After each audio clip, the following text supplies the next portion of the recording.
What's up mga idol? TNT may good news, patay ang Magnolia.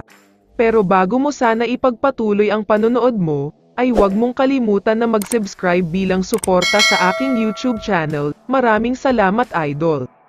Isang comeback performance ang ginawa ng TNT Tropang Giga kontra sa Phoenix Fuel Masters. Kung hindi ako nagkakamali ay umabot sa double digit ang kalamangan ng Phoenix dito, dahil sobrang ganda talaga ang simula nila.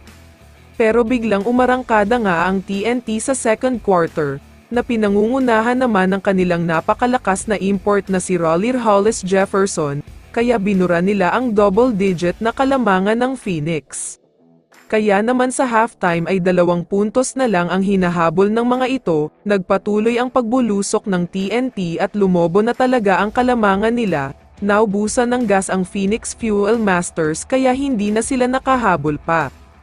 Ang TNT nga ang nanalo at nagtapos ang laban na ito sa score na 116-96. Si Kim Orin ang naging best player sa laban na ito matapos siyang magtala ng 18 points at sobrang efficient na shooting. Samantala, dahil sa pagkapanalo ng TNT ay nakuha na nila ang huling pwesto para sa playoffs, at ang makakalaban nga nila ay ang number 1 team na Magnolia Hotshots. Maraming mga fans ang sobrang excited na sa laban na ito. Pero mukhang mas magiging excited talaga ang lahat ng mga TNT fans, dahil may isang good news talaga para sa paborito nyong team. Ang magandang balita nga na ito ay walang iba kundi tungkol kay Mikey Williams.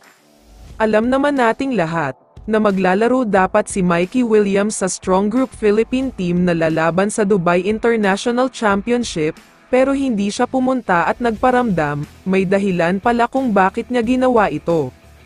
Ayon kasi sa isang source, pinagutos daw ito ng TNT management, dahil inanticipate nila na makakapasok sila sa playoffs. Kailangan nga daw nila ngayon ang serbisyo ni Mikey Williams lalo pat mayroon silang twice to win disadvantage.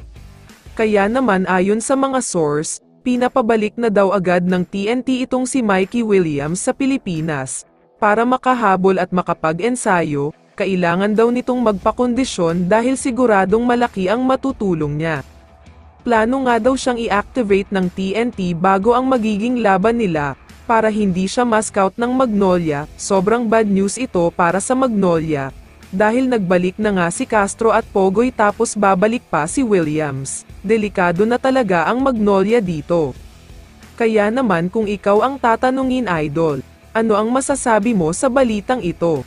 I-comment mo naman ang sagot mo sa tanong na ito. So dito na nagtatapos ang video na ito. Maraming salamat sa pagsuporta at panonood mga idol. Ingat at bye-bye.